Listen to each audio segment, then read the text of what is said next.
السلام علیکم ورحمۃ اللہ وبرکاتہ نحمده ونصلی علی رسوله الکریم اما بعد فاعوذ باللہ من الشیطان الرجیم بسم اللہ الرحمن الرحیم یا ایہا الذین آمنوا اتقوا اللہ حق تقاته ولا تموتن الا وانتم مسلمون صدق اللہ العظیم۔ محترم حاضرین جمعہ، بزرگ دوستوں اور میرے عزیز ساتھیوں، جیسا کہ ہم اور آپ جانتے ہیں، اللہ رب العزت نے ہم کو جو دین اسلام عطا فرمایا ہے، جو شریعت عطا فرمائی ہے، اس کے اللہ رب العزت نے کچھ بنیادیں بنائی ہیں، اور اس کو اس طرح سے تعبیر کیا ہے، بنی الاسلام علی خمس، اسلام کی بنیادیں 5 چیزوں پر ہیں۔ یعنی کسی بھی عمارت کی مضبوطی اس کی بنیادوں سے سمجھ میں آتی ہے، بغیر بنیاد کے، بغیر فاؤنڈیشن کے کوئی عمارت کھڑی نہیں ہو پاتی۔ تو اللہ رب العزت نے اسلام کی جو عمارت ہے اس کو بھی 5 ستونوں پر کھڑا کیا ہے، جس میں سے ایک چیز تو ہم اکثر سنتے رہتے ہیں کہ اللہ کے ایک ہونے کی گواہی دینا اور جناب محمد رسول اللہ صلی اللہ علیہ وسلم کے آخری نبی ہونے کی گواہی دینا۔ پھر ہم نے گزشتہ مہینے میں روزوں کے متعلق بھی سنا تھا تفصیل سے، اسی طرح زکوٰۃ سے متعلق بھی تفصیل سے سنا تھا، اور بیچ میں ایک چیز نماز رہ جاتی ہے، انشاءاللہ اس کے متعلق بھی ہم سنیں گے۔ آج ہم اسلام کی ایک بہت اہم بنیاد حج سے متعلق سنیں گے۔ پچھلے سال جب حج کا مہینہ گزر گیا، بقرعید ہو گئی تھی، اس وقت ہم نے حج سے متعلق لوگوں کو فکر مند کیا تھا، اور اس وقت فکر مند کرنے کی وجہ بھی بتائی تھی کہ حج کوئی ایسا عمل نہیں ہے کہ آج ہم تیار ہو جائیں اور کل جائیں، ایسا نہیں ہے۔ حج کی مستقل ایک تیاری ہوتی ہے، کچھ مہینوں سے پہلے ہی اس کے مسائل کو سیکھنا، اس کے انتظامات کو کرنا، یہ سب چیزیں لگی ہوئی۔ حج ایسا نہیں ہے کہ روزے کی نیت آج کی اور کل سے رکھنا شروع کر دی ہے، نماز آج نیت کر لی ہے کل سے نماز پڑھنا شروع کر دی ہے، ایسا نہیں ہے۔ حج کے لیے ایک بہت لمبی پلاننگ کرنا پڑتی ہے۔ لہٰذا لیکن اس سال چونکہ اب 2 مہینے تقریباً بچے ہوئے ہیں، تو اللہ توفیق دے کسی کو تو اسی سال یا آئندہ سال کی فکر کریں گے انشاءاللہ۔ اس کو سامنے رکھتے ہوئے حج کا بیان انشاءاللہ آج ہم سنیں گے، اللہ نے چاہا تو آئندہ جمعہ کو بھی سنیں گے۔ سب سے پہلی بات یہ ہے کہ حج سے متعلق عام مجمع میں کچھ غلط فہمیاں ہیں۔ بہت سارے لوگ ہم میں سے ایسے ہیں جن پر حج فرض ہو چکا ہے، اس کے باوجود اس غلط فہمی کی وجہ سے وہ حج نہیں کر پا رہے ہیں۔ ایک غلط فہمی تو یہ ہے کہ حج اپنی سہولت کے حساب سے کریں گے، حالانکہ دوستو اللہ رب العزت کی طرف سے اللہ کے نبی نے اصول بیان کیا کہ جو بھی صاحب استطاعت ہے، جو بیت اللہ جانے کی طاقت رکھتا ہو، اب وہ آگے سمجھیں گے طاقت سے کیا مراد ہے، تو اس کے لیے اسی وقت حج کو کرنا فرض ہے۔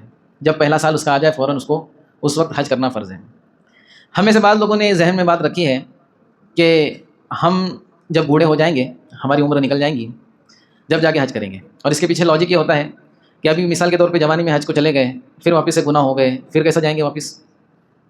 یہ بات حقیقت ہے کہ اللہ کے نبی نے فرمایا جو حج مبرور ہوتا ہے تو حج مبرور کا بدلہ جنت ہے، اور حج کرنے والا ایسا ہوتا ہے جیسے اس کی ماں نے آج ہی اس کو جنم دیا ہو، یعنی گناہوں سے پاک صاف ہو جاتا ہے۔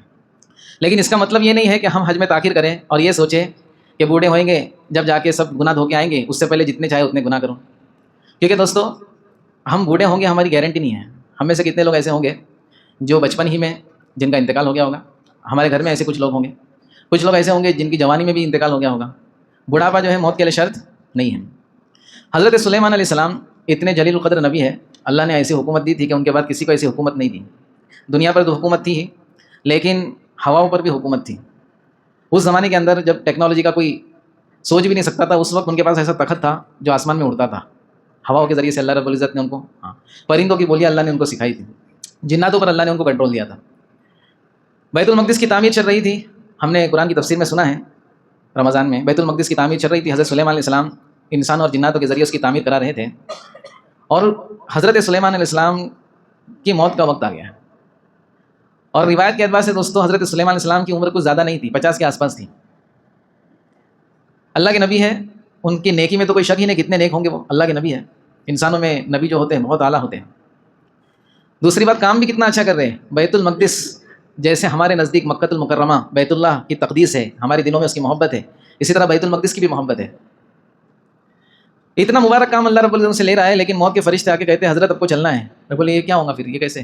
بولے وہ ہم نہیں جانتے، آپ کو چلنا ہے، آپ کا وقت آ چکا ہے۔ ہاں لیکن ایک کام کر سکتے ہیں، تاکہ یہ جنات سرکش شیاطین جو ہے یہ یہاں سے بیت المقدس کی تعمیر کو آدھا چھوڑ کر بھاگ نہ جائے، تو ایک ترتیب ہم اس طرح بنائیں گے کہ آپ عصا لے کر ایسا بیٹھے رہیں گے، میں آپ کی روح کو قبض کر لوں گا، اور یہ آپ سمجھیں گے کہ آپ حیات ہے، زندہ ہے، اور یہ کام چلتا رہے گا۔ ویسے ہی ہوا، حضرت سلیمان علیہ السلام عصے پہ سہارا لگا کر بیٹھے ہیں، اور